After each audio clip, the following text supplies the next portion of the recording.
এখন আমরা নদী নৌকা রিলেটেড অঙ্কগুলো করব। তো ফার্স্টে আমরা যেটা পড়ব সেটা হচ্ছে যে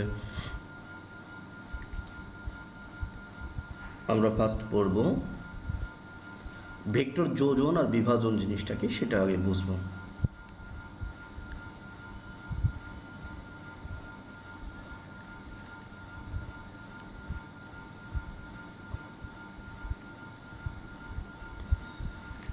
তো ভেক্টর যোজন আর ভেক্টর বিভাজন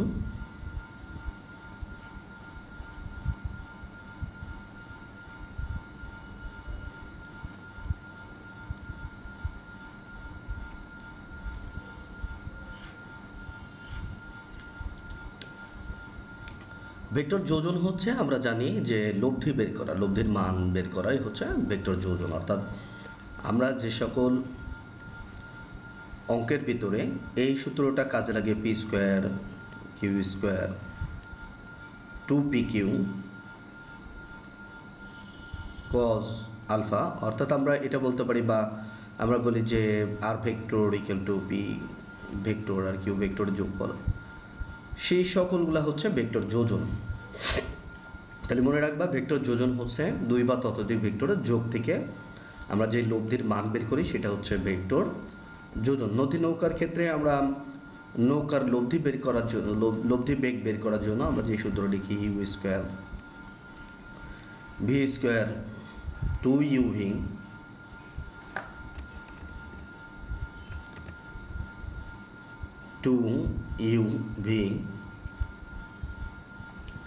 কজ আলফা যেটা লিখি, এগুলো হচ্ছে ভেক্টর যোজনের সূত্র।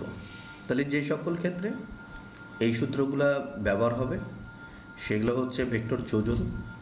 আর যে সকল ক্ষেত্রে মানে কোনো ভেক্টর এইটা হচ্ছে দুইটা বলকে যোগ করার পরে একটা ভেক্টরে প্রকাশ করাটা হচ্ছে ভেক্টর যোজন। আর বিভাজন হচ্ছে একটা ভেক্টরকে আমরা একাধিক অংশে ভাগ করা। অর্থাৎ যখন আমরা বলি P equal to R cos alpha, Q equal to R sine alpha, তাহলে এই যে আরটাকে এই যে আমরা দুইটা অংশে ভাগ করে নিলাম, এই যে আরকে দুই অংশে ভাগ করাটাই হচ্ছে ভেক্টর বিভাজন। অর্থাৎ আমরা যখন সামান্তরিকের লব্ধি বের করার সূত্র দিয়ে যখন আমরা লব্ধির মান বের করি তখন সেটা ভেক্টর যোজন হয়। আর যখন কোনো একটা ভেক্টরকে যখন আমরা দুই বা ততোধিক অংশে বিভক্ত মানে দুইটা অংশে বিভক্ত করলাম, ভেক্টরকে দুইটা অংশে বিভক্ত করলে সেটা হয়ে যাবে কি ভেক্টর বিভাজন। তো এইটা আমরা জানি যে আর যদি হয় তাহলে আর এর যেমন দুটো অংশ থাকে, এই দিক বরাবর যে অংশটাকে আমরা যদি বলি সামান্তরিক আঁকিয়ে, আমরা যেহেতু সামান্তরিক নিয়ে আলোচনা করেছি, তো এইটা হলো আলফা, এটা হলো থেটা। তা আমরা যদি এই আরকে দেখো আমরা দুই ভাগে ভাগ করতে পারি, সেটা হচ্ছে আমরা একটু মুছে দিই এখানে। তো আমাদের এইখানে হবে কি আলফা না থেটা, আমরা লিখব থেটা। তো আমরা দুইটো উপাংশ পাবো আর, একটা হচ্ছে উলম্ব উপাংশ অতিভুজ ইন্টু সাইন থেটা, আর ভূমির অংশটা হচ্ছে অতিভুজ আর কস থেটা। তাহলে এই যে পি ইকুয়াল টু এটা, আর এটা হলো কি কিউ এর মান, কিউ ইকুয়াল টু এটা। তো এই যে আমরা একটা ভেক্টর রাশিটা এইটা একটা মনে করো আর ছিল, আরকে দুইটা অংশে যখন আমি আরকে দুইটা অংশে ভাগ করে দিচ্ছি আর কস থেটা আর সাইন থেটা, তখন কিন্তু এটা আর থাকছে না। এখন এইটা হয়ে যাচ্ছে এমন হয়ে যাচ্ছে যে আমার এইটা থাকছে আর এইটা থাকছে, বা আমরা বলতে পারি যে এইটা মানে এইটা, তাহলে আমার এই অংশ দুইটা থাকছে। হ্যাঁ, আমরা তাহলে ধরো এই বাহুটা আর এই বাহুটা কিন্তু সমান, অর্থাৎ এইটা থাকছে আমার এইটা, এই দুইটা থাকছে, তাহলে দুই অংশে ভাগ হয়ে যাচ্ছে। একটা হচ্ছে আর, এটা ছিল সেই আর, আমার আরটা আর থাকবে না, আরটা যেহেতু থেটা ছিল, এই আরটা এখন দুই অংশে ভাগ হয়ে আর একটা কজ আসবে কস থেটা আর একটা সাইন থেটা। তখন কিন্তু এটা আর থাকবে না, এটা কিন্তু বাদ হয়ে গেল। তাহলে এই যে একটা ভেক্টরকে দুই বা ততোধিক অংশে এরকম ভাগ করাটাই হচ্ছে ভেক্টর বিভাজন। তাহলে ভেক্টর বিভাজন যোজন বিষয়টা বুঝতে পেরেছ। এখন আমরা নদী নৌকার কিছু বিষয় নিয়ে আলোচনা করব। তো তোমরা দেখো যে গুণ টানা নৌকা দিয়ে ফার্স্টে আমরা আলোচনা করি। গুণ টানা নৌকা ভেক্টর আমরা বিভাজন নিয়ে ফার্স্টে আলোচনা করছি। ভেক্টর বিভাজন, ভেক্টর বিভাজন যেমন গুণ টানা নৌকা, গুণ টানা নৌকার একটা ভেক্টর বিভাজনের উদাহরণ। তো গুণ বলতে আমরা বুঝি যে এটা আমরা দেখতে পাচ্ছি, ধরো এটা একটা নৌকা, এটা একটা নদী,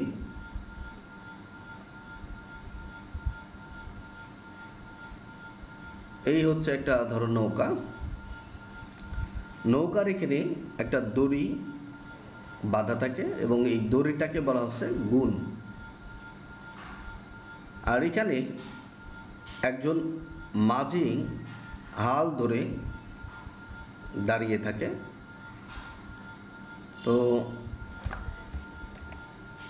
মাঝি একজন হাল ধরে এখানে দাঁড়িয়ে থাকে। তো তোমরা হয়তোবা যারা গ্রামে দেখেছো বা যারা নদীর পাড়ে গিয়েছো তোমরা দেখেছো যে মাঝির হাতে একটা হাল থাকে বা নৌকার সাথে একটা হাল থাকে।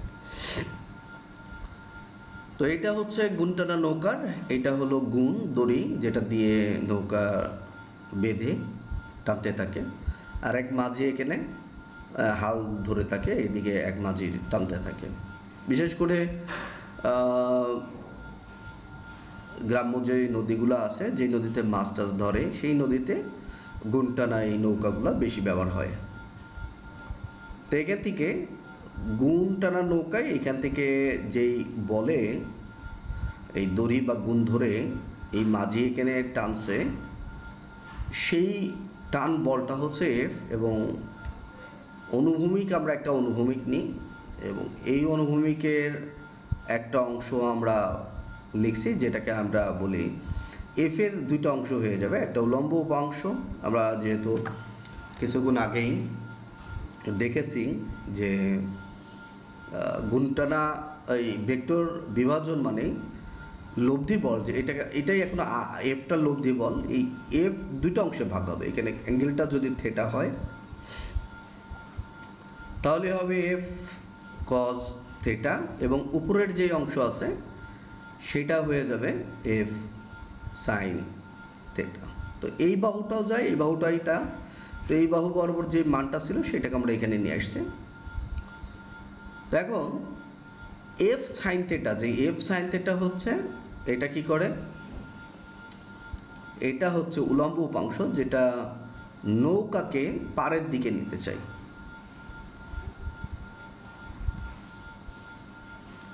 পাড়ে ভিড়াতে চাই বা নিতে চাই।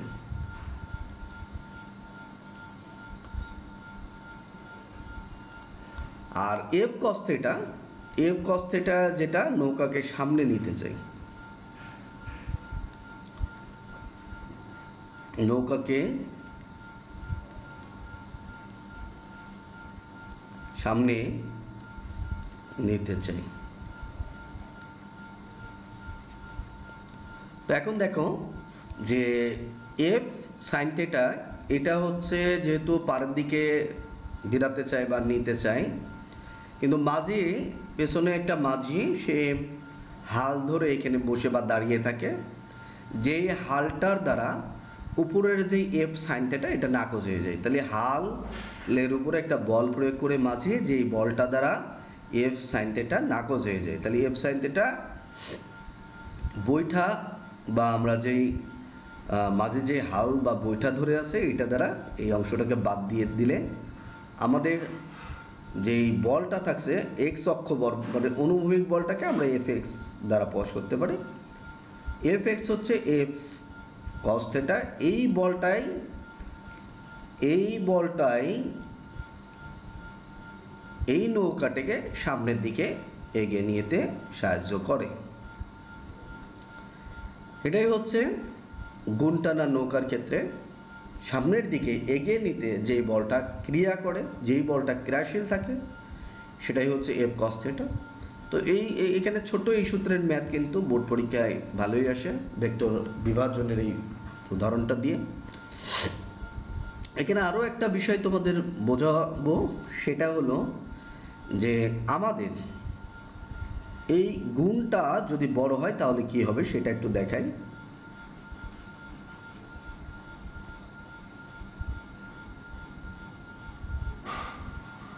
এখানে দেখো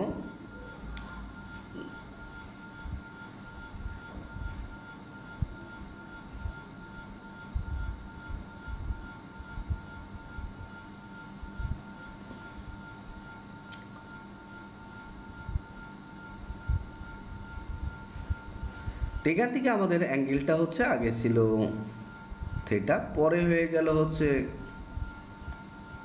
আমরা ধরো পরেরটাকে থিটা ড্যাশ ধরি, তাহলে পরেরটাকে আমরা থিটা ড্যাশ দিলাম।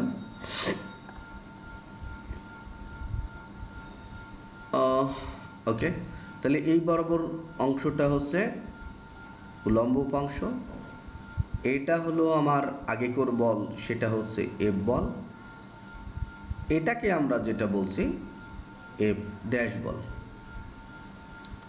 তো তোমরা দেখো যে এফ এর এই বরাবর উপাংশটাকে আমরা যেটা বলি এফ সাইন থিটা, যেটা এখানকার মাঝে এই মাঝির দ্বারা এখানকার এই মাঝি এইখানকার যেই মাঝি কি করবে, এই হচ্ছে মাঝি, ধরো মাঝি এখানকার বইটা দিয়ে দাঁড়িয়ে থাকে, সে এই বলটাকে এফ সাইন থিটা বলটাকে নাকচ করে দেয়। আর আমরা জানি এফ কস থিটা এটাই হচ্ছে সামনের দিকে এগিয়ে নিয়ে যায়। তো তোমরা ফার্স্ট এইটার ক্ষেত্রে এফ এর ক্ষেত্রে দেখো তো এই এফ কস থিটা কতটুকু, জাস্ট এইটুকু। এখানে থিটার মানটা কিন্তু অনেক বড়, এখান থেকে শুরু করে এ পর্যন্ত থিটার মান, কিন্তু আমরা যেটা বলছি সেটা হচ্ছে এফ এক্স এর মানটা এফ কস থিটা, আর এফ প্রাইম যেটা এক্স, যেটা আমরা এই কোণের জন্য বলছি, আমার যাত্রাবিন্দু এখান থেকেই আমি সামান্য গুণটা বড় করে দিয়েছি। এই যেই গুণ মানে দাগটা, যেটা আমরা রশ্মি বা দড়ি ধরে আর মাঝে এখান থেকে যে টানে, এখানে এক মাঝে এখানে এক মাঝে, দুইজনার টানছে, ঠিক আছে, একজন ক মাঝে একজন খ মাঝে। তাহলে এখানে ক মাঝের ক্ষেত্রে সামনের দিকে এগিয়ে নিতে যে বলটা, আমরা তো এইটা জানি কাটাকাটি যাবে, এটা তো দুই অংশে ভাগ হয়ে গেছে বাদ, তো আমার এফ কস থিটা এটা সামনের দিকে এগিয়ে নিতে চাবে, এফ কস থিটা জাস্ট এইটুক পর্যন্ত আছে প্রথম বলের জন্য, এই যে এফ বলের জন্য। আর এফ ড্যাশ বলের জন্য আমাদের যেটা হচ্ছে এখান থেকে শুরু করে, হ্যাঁ, এখান থেকে শুরু করে এই পর্যন্ত হচ্ছে, এই অংশটাই হলো আমার এফ ড্যাশের জন্য বল। অর্থাৎ আমরা এখানে বলতে পারি যে এফ ড্যাশ এটা হচ্ছে কস থিটা ড্যাশ, এটাকে আমরা বলছি যে এফ এক্স ড্যাশ। অর্থাৎ আমরা বলি যে যখন গুণটা বড় হয় তাহলে অনুভূমিক বরাবর যেটা নৌকাকে এগিয়ে নিতে সাহায্য করে যে বলটা, সেই বলটা বেড়ে যায়। আর কজের তোমরা জানো অ্যাঙ্গেল যদি যত কমে, কজের অ্যাঙ্গেল কমলে পরে বাহুটা কিন্তু বেড়ে যায়, এইটা বেড়ে যাচ্ছে, কারণ আমরা জানি 0 ডিগ্রিতে সর্বোচ্চ মান 1, কজ 30 ডিগ্রির জন্য কমবে 5.5, কজ তোমার যদি 60 ডিগ্রিও ধরতা তাহলে তোমার আসতে হচ্ছে কত, এখানে পয়েন্ট, এটার জন্য 0.5, এটার জন্য তোমার 0.86 এর মতো। তাহলে যাই হোক, যতই তোমার এখানে কোণের অ্যাঙ্গেলটা কমতেছে, ততই দেখো এই মানটা কমতেছে। তাহলে মানটা যদি কমে, তাহলে এখানে যদি মানটা কমে, কজের মানটা কমে, তাহলে ওভারঅল এই মানটা কমতে থাকবে। এই কারণে আমরা দেখতে পাচ্ছি যে দ্বিতীয় ক্ষেত্রে অ্যাঙ্গেলটা প্রথম ক্ষেত্রের অ্যাঙ্গেলের থেকে ছোট। তাই দ্বিতীয় ক্ষেত্রে যে ক মাঝের ক্ষেত্রে অ্যাঙ্গেলটা ছোট হওয়ার কারণে কস থিটা ড্যাশের মানটা বড় হবে, মানে কস থিটা পুরাটার মানটার বড় হবে। বড় হওয়ার কারণে এখানে কি হবে, এইখানে আমরা এই অনুভূমিক উপাংশটা এইখানকার অনুভূমিক উপাংশ থেকে বেশি পাব। হ্যাঁ, তার মানে আমরা বুঝতেছি যে দ্বিতীয় যেই ক্ষেত্রে যত গুণ বড় করা হবে, নৌকাকে তত দ্রুত আমরা সামনের দিকে এগিয়ে যেতে পারব। এটা হচ্ছে গুণটানা নৌকার ক্ষেত্রে আমাদের ব্যাখ্যা। এরপর আমরা যেটা জানবো সেটা হচ্ছে যে তোমরা লন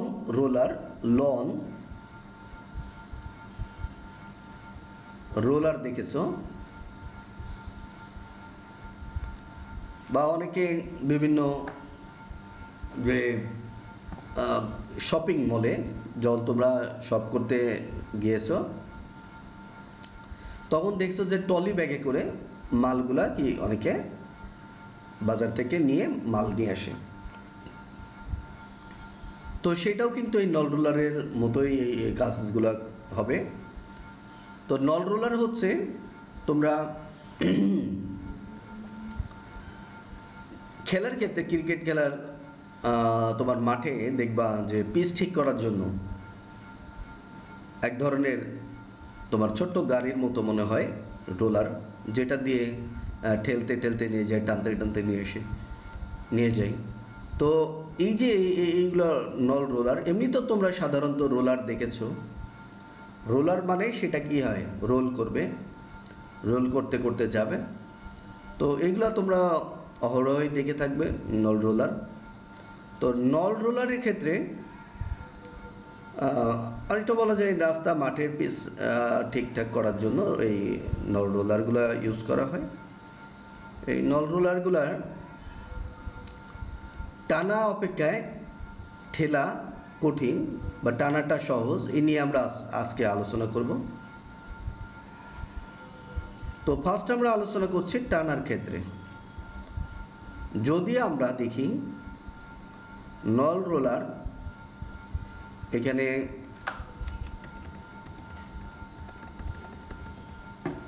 আমরা টানার ক্ষেত্রে আলোচনা করি। ফার্স্টে টানা একটা বস্তু, এটা হচ্ছে অনুভূমিক, বস্তুটাকে এই বরাবর টানা হচ্ছে। তো বস্তুর তো নিজের ওজন আছে, তাই না? বস্তুর নিজের কিন্তু ওজন আছে। তো বস্তুর নিজের ওজনটা হচ্ছে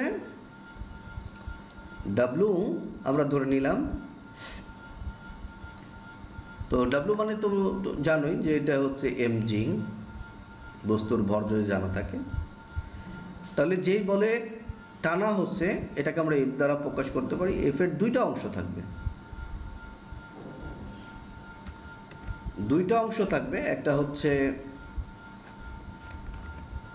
এফ সাইন থিটা, আর একটা হচ্ছে কস থিটা।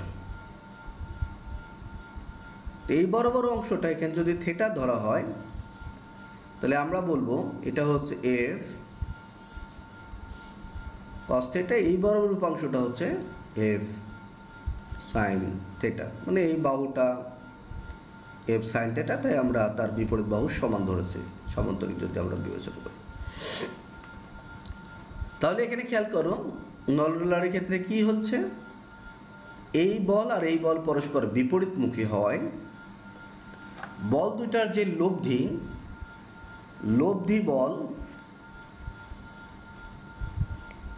লব্ধি হলো ডাব্লু মাইনাস, যেহেতু আমরা জানি দুইটা বল যদি পরস্পর বিপরীত দিকে ক্রিয়া করে, তাহলে তাদের লব্ধিটা বড়টা মাইনাস ছোটটা হয়। তাহলে আমরা ধরে নিলাম যে এফ ডাব্লু অর্থাৎ ওজনটা এফ সাইন থিটা থেকে বড়, সেই ক্ষেত্রে দুইটা পরস্পর বিপরীত হয়, এফ সাইন থিটা থেকে কী করতে হবে, মাইনাস করতে হবে। ওকে, তাহলে আমরা যদি চাই যে মনে করে আমরা আগে প্রথমে এটা দিব না, হ্যাঁ, আমরা ধরতে পারি এটা হচ্ছে এফ ওয়াই, তাহলে আমরা এফ ওয়াইটা ফার্স্ট মাইনাস করব যেহেতু দুইটা বিপরীত। তাহলে এখানে W equal to F sine theta.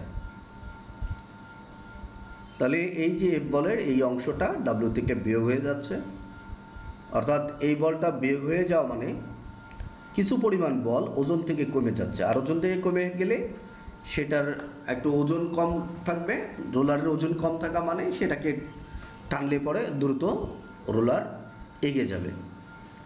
তাহলে আমার এফ কসেটা এটা সামনে এগিয়ে নেয়,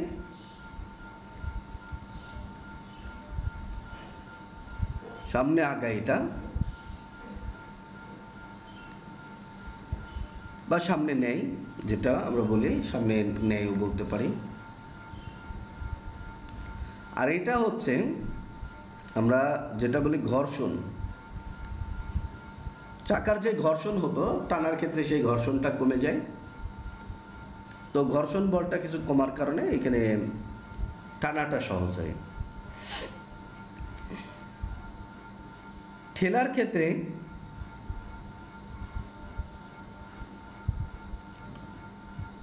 ক্ষেত্রে কি হয়,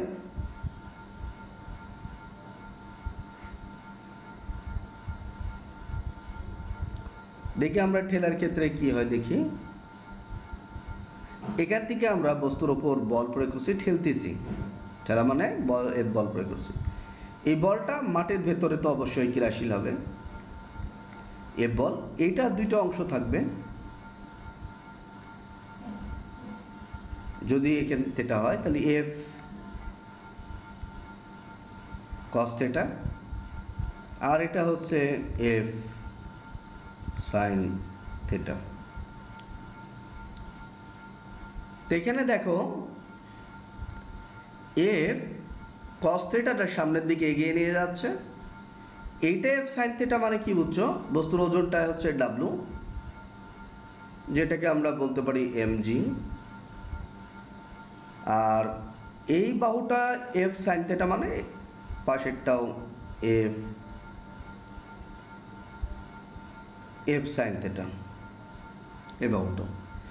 তাহলে এখন আমরা যে বলটা এফ বলে একে ঠেলা দিচ্ছিলাম, দুইটা অংশে ভাগ হয়েছে, একটা এটা একটা এটা, তাহলে তো আমার আর এটা থাকলো না, এটা সামনের দিকে এগিয়ে নিয়ে যাবে, আর এই অংশটা যাই ওজনের সাথে যোগ হবে।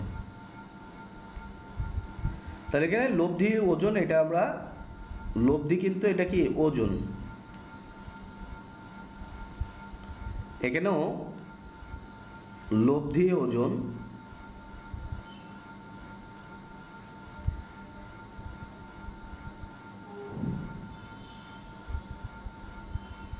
লব্ধি ওজন আমরা এখানে লিখতে পারি ডাব্লু থেকে, ডাব্লু এবং এফ এর সাইন থেকে একই দিকে হয়, দুটা যোগ হয়ে যাবে।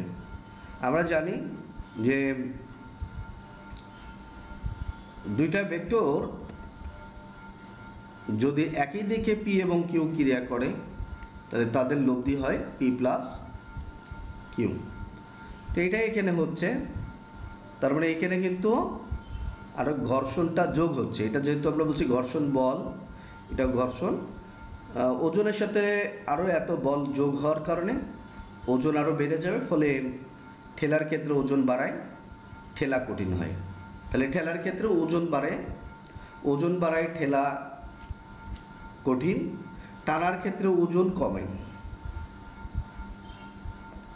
ওজন কমে আর ওজন বাড়ে, এই কারণে টানা সহজ। তাহলে আমরা নল রোলার টানা ঠেলার ক্ষেত্রে ভেক্টরের যেই, এখানে কিন্তু ভেক্টরের বিভাজনও ব্যবহার করেছি আমরা নল রোলারের ক্ষেত্রে, যার কারণে এটা ভেক্টর বিভাজনের উদাহরণ। তবে যখন আমরা ওজন বের করেছি, লব্ধি ওজন, তখন সেগুলো যোগ হয়েছে। এই ক্ষেত্রে আমরা ভেক্টর যোগেরও কিছু ব্যবহার করেছি, যোজনেরও ব্যবহার করেছি।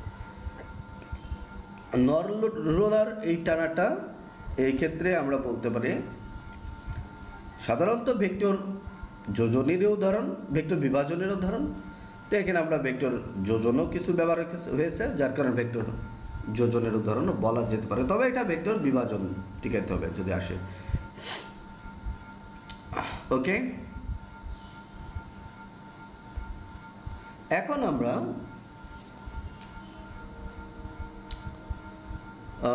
একইভাবে যদি টলি টানা, টলি ঠেলার ক্ষেত্রেও একই বিষয় হবে। সামনের দিকে এগিয়ে নিয়ে যাবে যেটা এফ কস থিটা, যেটা এফ সাইন থিটা হবে, সেটা ঘর্ষণ হিসেবে কাজ করবে। এবং সেটা যদি ঠেলি তাহলে ওজন বেড়ে যাবে, টানলে ওজন কমে যাবে। সেই ক্ষেত্রেও টানাটা সহজ হবে। এখন আমরা নদী নৌকা রিলেটেড কিছু ম্যাথ দেখব।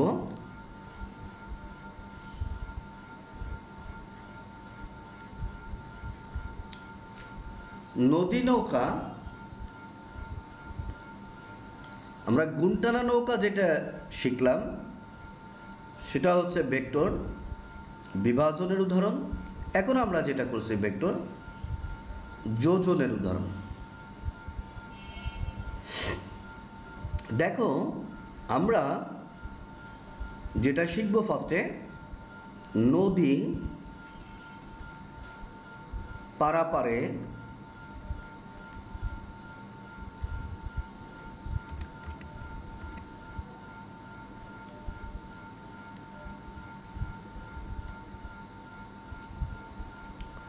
নদী পারাপারের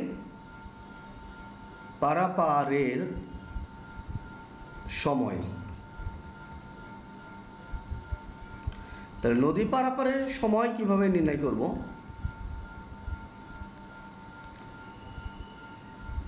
আমরা মনে করলাম একটা নৌকা এখান থেকে যাত্রা করে এদিকে গেল।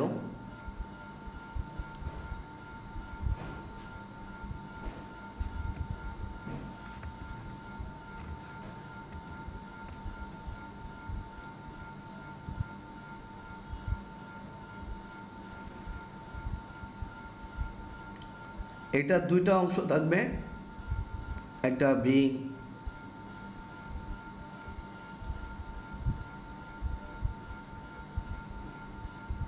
সাইন থিটা, এটা ভি কস থিটা।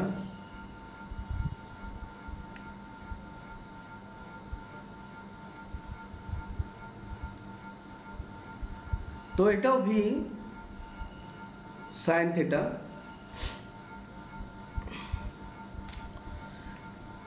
এইখানে দেখো যে নদী পারাপারের সময় হচ্ছে, আমরা যে সময়টা বের করব সেটা বের করতে হলে পরে নদী পারাপার অর্থাৎ এক পার থেকে আরেক পারে নৌকা যে নদী পার করবে। তাহলে নদীর কতটুকু দূরত্ব অতিক্রম করবে? ডি দূরত্ব। ওই বরাবর বেগটা হচ্ছে ভি সাইন থিটা। আর এই একটা নৌকায় যেটা এখান থেকে যাচ্ছে, যে নৌকাটা এদিক বরাবর যে যাচ্ছে, সেই নৌকাটায় যাওয়ার জন্য তার অনুভূমিক উপাংশ হচ্ছে এইটা উলম্ব উপাংশ, অর্থাৎ এই নৌকার ক্ষেত্রে এই উপাংশগুলো পাচ্ছে।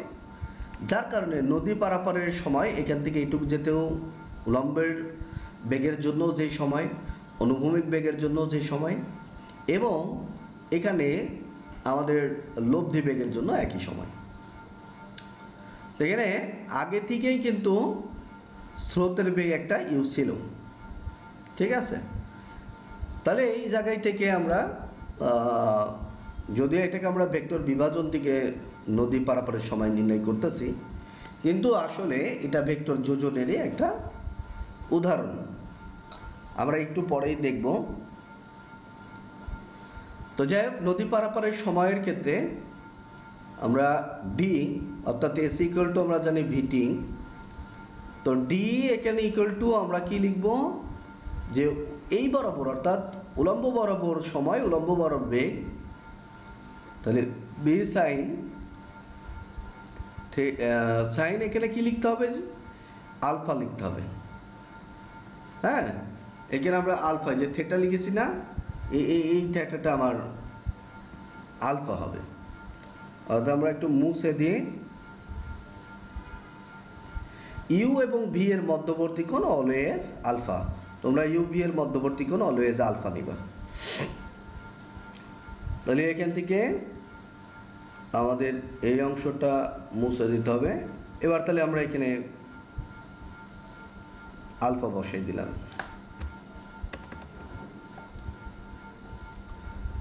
তো এস ইকুয়াল টু ভিটি, এই যে টি এখন আমাদের লিখতে হবে, ভি তো আমরা লিখেই ফেললাম, এখন টি লিখলাম, T equal to D by V sine alpha. তাহলে T equal to D by sine alpha, এটাই হচ্ছে নদী পারাপারের সময় নির্ণয় সূত্র। নদী পারাপারের সময় small t equal to v sine alpha.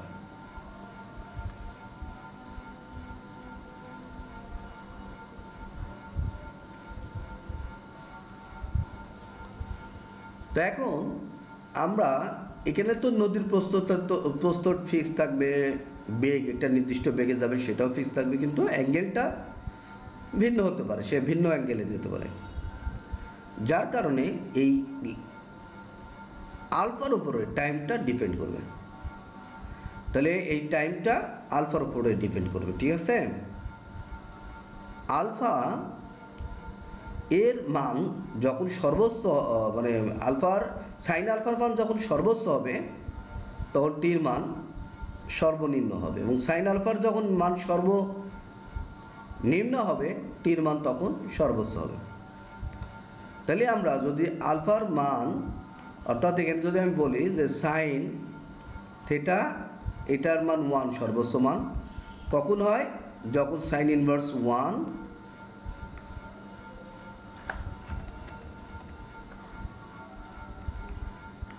মানেই হচ্ছে 90 ডিগ্রি। তো 90 ডিগ্রি মানে এখানে আমরা থেটার মানটা জানি, ওকে, বা আমরা এখানে বলতে পারি যে থেটা বলতে এটা আলফা বোঝাচ্ছে, সাইন আলফার সর্বোচ্চ মান। তো এই যে এখানেও আমাদের পরিবর্তন করতে হবে, এগুলো আলফা, যেহেতু আমি আগে থেটা দিয়েছিলাম, থেটা আলফা যেটা তোমরা ব্যবহার করবে সেটাই দিবা, এগুলো হচ্ছে আলফা। তাহলে এখান থেকে আমরা কি লিখতে পারবো, এখন সাইন আলফার মানটা যদি 90 ডিগ্রি হয় তাহলে টি হয়ে যাবে কি মিনিমাম, অর্থাৎ টি মিনিমাম ডি বাই এখানে ভি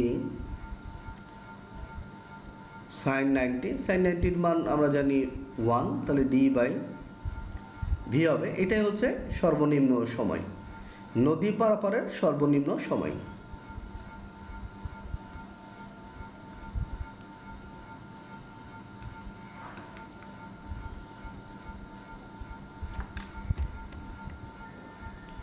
নদী পারাপারের সর্বনিম্ন সময়। তাহলে আমরা নদী পারাপারের সর্বনিম্ন সময় নির্ণয়ের সূত্রটা জেনে গেলাম,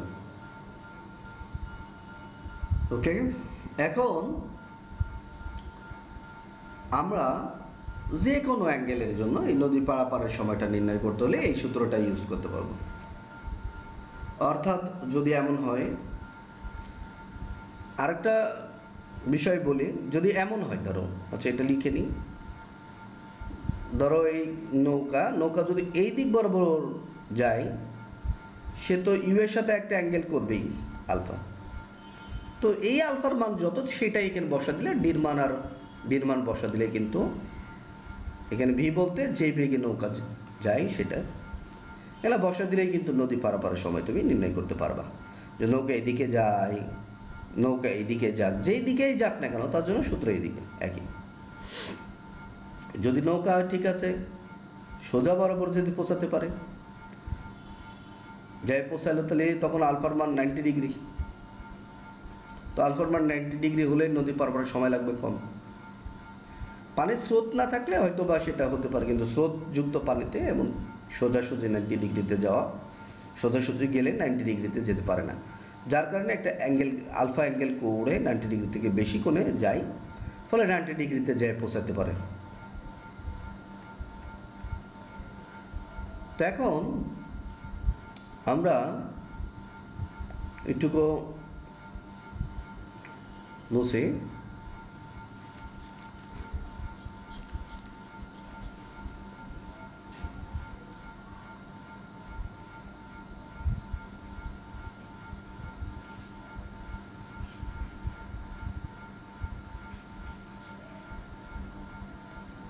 এখন এখান থেকে যে এই চিত্রটা আমরা লিখছিলাম, হ্যাঁ, নদী পারাপারের সময় তো আমরা এটা জানলাম, ঠিক আছে। আরও আমরা নদী পারাপারের সময় জানবো, সমস্যা নেই। তাহলে আমরা ন্যূনতম সময় নদী পারাপারের সময়টা কীভাবে নির্ণয় করতে হয় সেটা জানি। তো এখন এই চিত্র থেকে যদি আমরা লব্ধি বের করতে চাইতাম, তাহলে আমরা কিভাবে লব্ধিটা বের করতাম?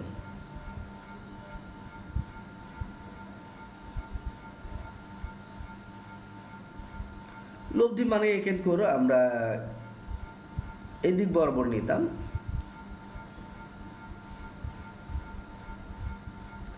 এটাকে আমরা ডাব্লু ধরতাম। তাহলে এই ডাব্লুর সূত্রটা কি? ডাব্লু ইকুয়াল টু, এটা যদি স্রোতের বেগ ইউ, এটা স্রোতের বেগ,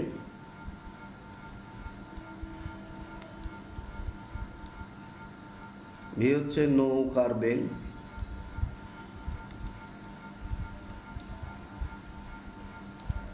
W equal to you square V square two, কিন্তু স্কোয়ার, ওকে, এগুলো কিন্তু স্কোয়ার, এটা মাথায় রাখতে হবে। U square V square two U V cos alpha. তো এখানে যে লব্ধিটা, এই ডাব্লুটার সূত্র হবে এটা, এটা ভেক্টর যোজনের উদাহরণ। তাহলে এখানে ইউভি এর মধ্যবর্তী অ্যাঙ্গেল দেওয়া ছিল, ইউভি মান দেওয়া থাকার কারণে আমরা কোণ দেওয়া ছিল, আমরা ডাব্লুটা বের করতে পারছি, লব্ধি বেগটা কত, খুব সহজেই বের করতে পারি।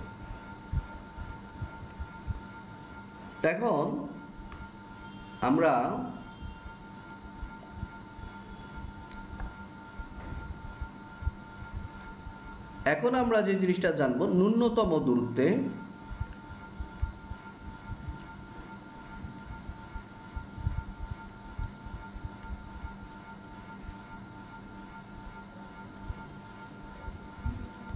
নদী পারাপার।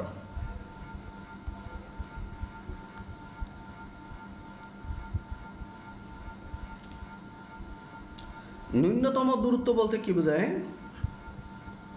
নৌকা এই বরাবর গেছে ঠিক আছে, কিন্তু নৌকা ন্যূনতম দূরত্বে যায় পৌঁছাবে, অর্থাৎ এখান থেকে সব থেকে দূরত্ব এটা কম। তুমি যদি এখান থেকে এই পর্যন্ত নিয়ে আসো দূরত্ব বেশি, এই দিক থেকেও যাও দূরত্ব বেশি, যে কোনো দিকে গেলেই দূরত্ব বেশি।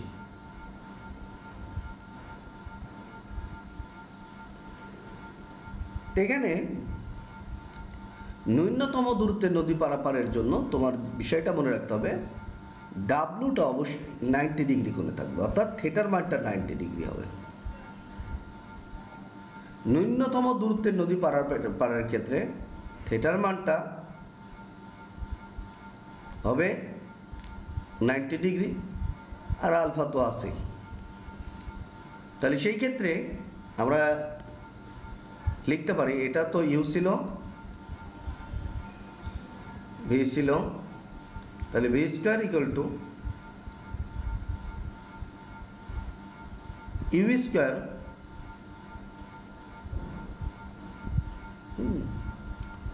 তাহলে এখানে ইউ স্কোয়ার প্লাস পিথাগোরাস কাটাচ্ছি, ইউ স্কোয়ার আর ডাব্লিউ স্কোয়ার, পিথাগোরাস কাটাবে, তাহলে অতিভুজ স্কোয়ার ইকুয়াল টু এটা, তাহলে লব্ধিটা কত হবে?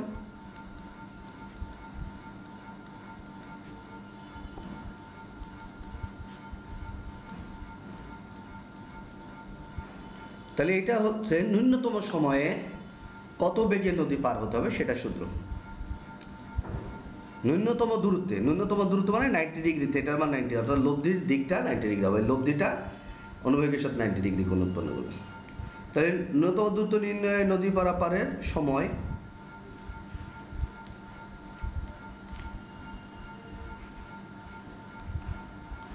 t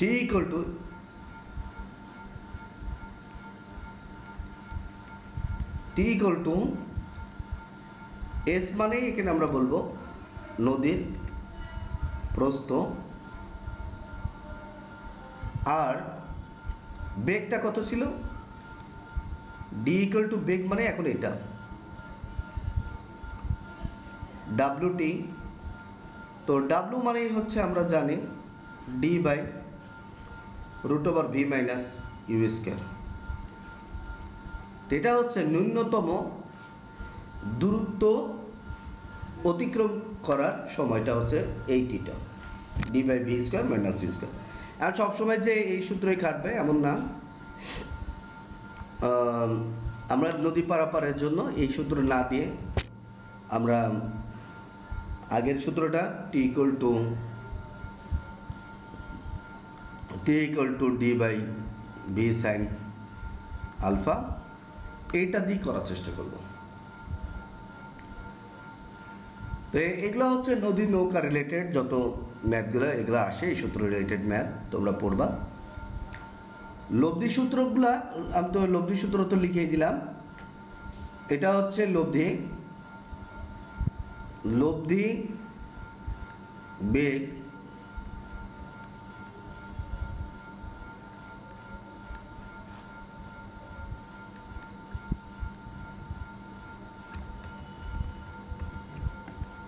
you square V square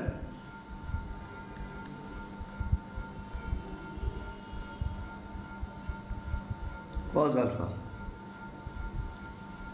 এটা হচ্ছে লব্ধি বেগের জন্য সূত্র। লব্ধির দিকের জন্য আগের সূত্রগুলাই ট্যান থিটা ইকুয়াল টু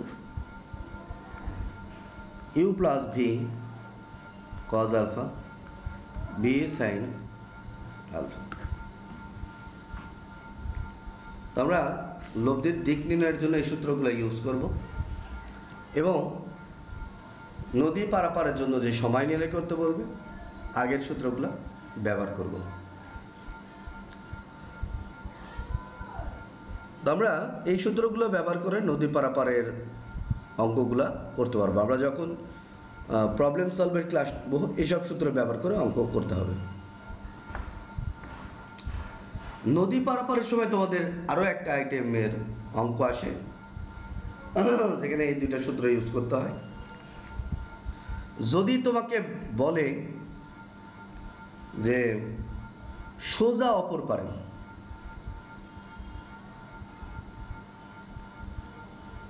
সোজা অপর পারে পৌঁছাতে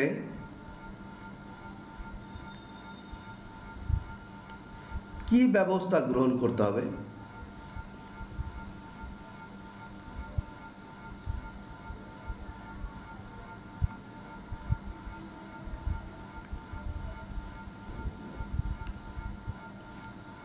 তাহলে সেখানে দেখবে যে কি ব্যবস্থা গ্রহণ করতে হবে, মানে থিটার মান কত সেটা দেখবে। তাহলে সোজা অপর পারে পৌঁছাতে হলে আমরা এই সোজা কথা বলা মানে এই থিটার মানটা কিন্তু বলে দিচ্ছে। সোজা কথা বলা মানে থিটার মানটা বলে দিল, এটা ফিক্সড। আলফার মানটা বের করতে হবে, অর্থাৎ কত কোণে নৌকা চালাতে হবে সেটা বের করতে হবে সোজা অপর পারে পৌঁছাতে কী ব্যবস্থা গ্রহণ করতে হবে। আর যদি বলে সোজা অপর পারে পৌঁছাতে পারবে কি, আরেকটা শর্ত হচ্ছে অঙ্কে সিকিউ শর্ত,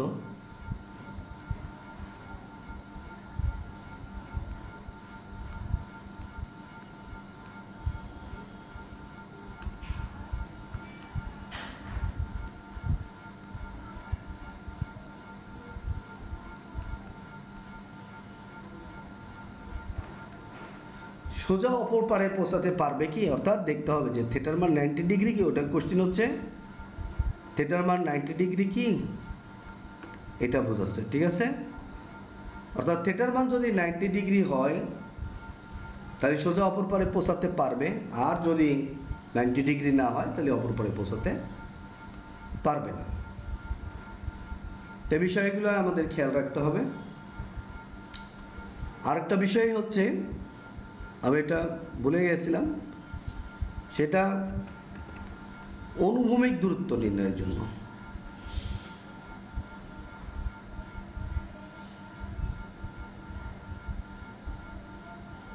আমরা জানি এটা v sine alpha,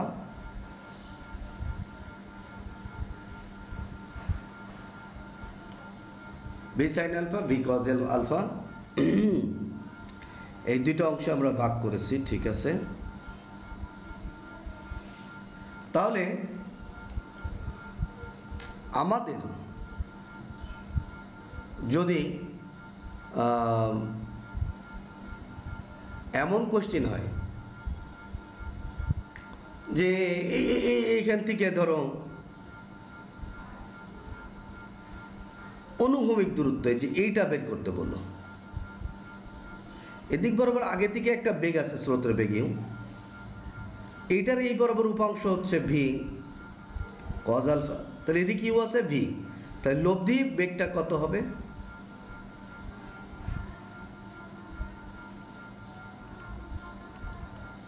you plus v cos alpha. এখান থেকে এইটুকের দূরত্ব হচ্ছে আমার এক্স, আর এখান থেকে বলেছি যে এখান থেকে এইটুকের দূরত্ব যা, এখান থেকে এইটুকের দূরত্ব তা, অপর পারে সোজা কতটুকু সরে যাবে এমনও কোশ্চেন হতে পারে।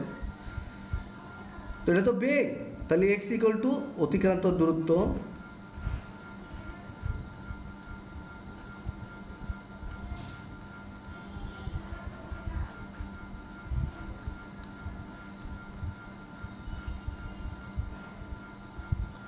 অতিক্রান্ত অনুভূমিক দূরত্ব এক্স ইকুয়াল টু ভি বলতে u plus v cos alpha into t, এবং এই টিটা হচ্ছে নদী পারাপারের সময় d by V sine alpha, এই সূত্রটা, অর্থাৎ u plus v cos alpha into d by V sine alpha. এই সূত্র ব্যবহার করলে এক চান্সে অতিক্রান্ত অনুভূমিক যে দূরত্ব বের করা লাগে সেটা সহজে করতে পারবে। তো নদী নৌকার এই বিষয়গুলো তোমাদের অবশ্যই জানতে হবে, এগুলো খুবই গুরুত্বপূর্ণ। এগুলো না জানলে তোমরা অবশ্যই অনেক সময় অ্যাকসেপ্ট কোশ্চেন থেকে নিজেকে বিরত রাখা হবে, এবং অ্যাকসেপ্ট কোশ্চেন আসলেও ভাবে কমন পড়বে, কিন্তু করতে পারবে না। এই আইটেমগুলো অবশ্যই এই কারণে ভালো করে করবা।